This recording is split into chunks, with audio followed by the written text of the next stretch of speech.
Students, last video में हमने chapter number 3 पढ़ा था। ठीक है, कहाँ तक पढ़ा था? Fair of loss, religion and caste. ठीक है, ये हमने टॉपिक पूरा कंप्लीट कर दिया था। नेक्स्ट टॉपिक जो हमारा है वो है grievance of the Indian soldiers. Page number 29 में आप देखेंगे तो आपको दिख जाएगा। भारतीय सैनिकों की शिकायतें।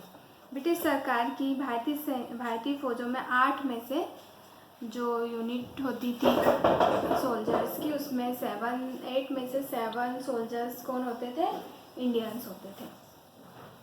देश में फैलते असंतोष, मतलब 1857 की जो लड़ाई चल रही थी उसका इफेक्ट किस पे पड़ा? सैनिकों पे भी पड़ा। क्यों? क्योंकि वो भी इंडियंस थे, है ना। भारतीय होने के कारण उनको भी लगा कि हमारे देश के लिए हो रही है और हम ब्रिटिश के साथ काम कर रहे हैं तो हम भी हमारे हक के लिए लड़ेंगे। उसमें क्या होता था कि वो लोग ब्रिटिश हमेशा सिपाहियों को, इन भारतीय सिपाहियों को पदोन्नति नहीं देते थे। ठीक है, उनकी पोस्ट बढ़ाते नहीं थे। वो जिस पोस्ट पे उसी पोस्ट पे रहते थे और हायर पोस्ट के लिए ब्रिटिश सिपाहियों का ही चयन करते थे। और उनकी जो सैलरी थी, दोनों की सैलरी में भी बहुत अंतर होता था। उनको इक्वल सैलरी नहीं दी जाती थी। दिल्ली, अवध, रोहिणखंड, बुंदेलखंड, इलाहाबाद के आसपास के इलाकों में आगरा, मेरठ और पश्चिमी बिहार के आंदोलन काफ़ी व्यापक और भयंकर था। इन इलाकों में लोगों की भारी संख्या में क्रांति में भाग लिया और भयंकर लड़ाइयाँ लड़ी। बिहार में आंदोलन का नेतृत्व कुंवर सिंह ने किया था। तो भारतीय सैनिक भी भैया अपनी लड़ाइयों में पूरा योगदान दे रहे थे, और जिससे कि उनको भी फायदा था, क्योंकि वो भी इंडियंस थे। अगर इंडिया को स्वतंत्रता मिलेगी तो ऐसा तो है नहीं एक या दो व्यक्ति या कुछ कोई मिलेगी, सबको ही मिलेगी। नेक्स्ट आपका है सप्रेराइजिंग ऑफ स्ट्रगल, पेज नंबर 31 पे। आंदोलन का दमन। आंदोलन के समय हिंदू मुसलमान कंधे से कंधा मिलाकर लड़े। अंग्रेजों ने हिंदू और मुसलमानों में एक दूसरे से लड़ाने की कोशिश बहुत की। हिंदू मुसलमान भाईचारा पूरा चल रहा था। ठीक है, वो बिल्कुल सिर्फ ये नहीं सोचते थे हम हिंदू हैं, हम मुसलमान हैं। वो सिर्फ अपना काम कर रहे, उनको सिर्फ लड़ना था और अपने देश को आज़ाद करना था। हिंदू मुस्लिम का कोई भेदभाव नहीं था। अंग्रेजों ने क्या करा कि हिंदू मुस्लिम के बीच लड़ाई कराई, दंगे कराने की कोशिश करी, जिससे कि आपस में वो टूट जाए। फूट डालो शासन करी नीति, जो डिवाइड एंड रूल आपने पढ़ा है या लास्ट क्लास में पढ़ा होगा, तो डिवाइड एंड रूल से उनको शक्ति को अलग कर दे, उनको कमज़ोर बना दे, ऐसा पैंतरा उन्होंने खेला। 3 अप्रैल 1858 को अंग्रेज सेनाधिकारी हुरोज ने झांसी पर अधिकार कर लिया। ठीक है, झांसी पर अधिकार कर लिया।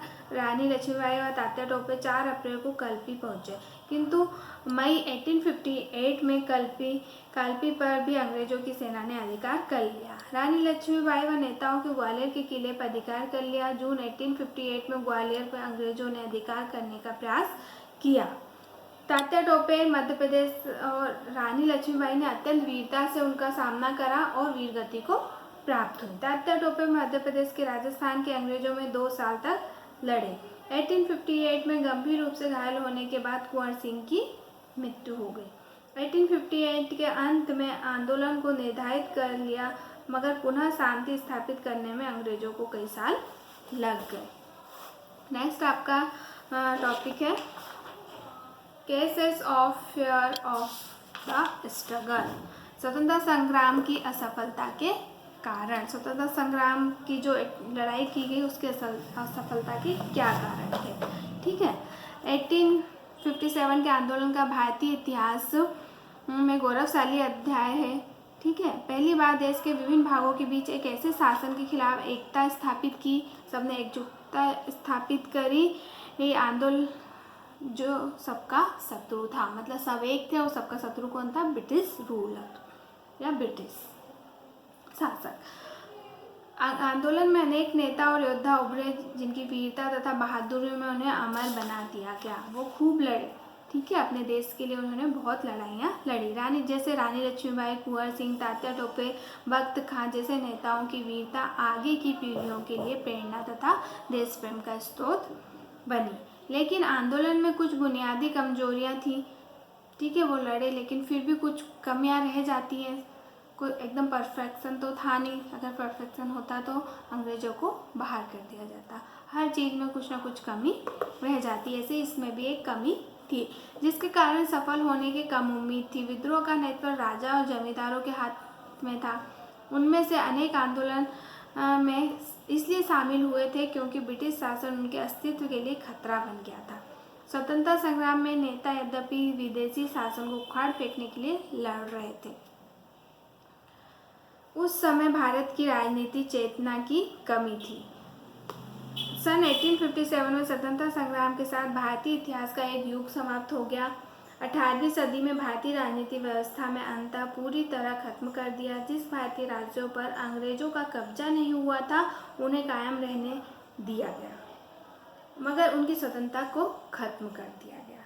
व्यवहारिक रूप से ब्रिटिश राज्य के अंग बन गए, मतलब ब्रिटिश ने अपने आप को तो मिला लिया, लेकिन वो ब्रिटिश के हिसाब से ही काम करते थे। उनको बोला कि हमें आपका कुछ नहीं चाहिए, लेकिन नियम तो उनके लगने थे, तो स्वतंत्र होके भी एक गुलामी का जीवन जी रहे थे।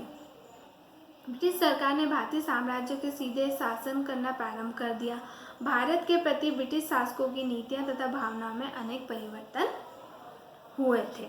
ये आपका 1857 का पूरा वर्णन है। ठीक है, जिसमें सब ने मिलकर एकजुटता से विद्रोह प्रदर्शन किया, लेकिन उनका उसको इतना अच्छा फल नहीं मिला। लेकिन इस विद्रोह का एक फ़ायदा ये हुआ कि अंग्रेज़ों को डर हो गया एक कि ये कभी भी इंडियंस कभी भी हमको यहाँ से भगा सकते हैं, इसलिए इनको फूट डालो और इनको अलग करो, इनको एकजुट नहीं होने दो, जिससे कि हमारे सामने आवाज़ उठा के खड़े हो सके।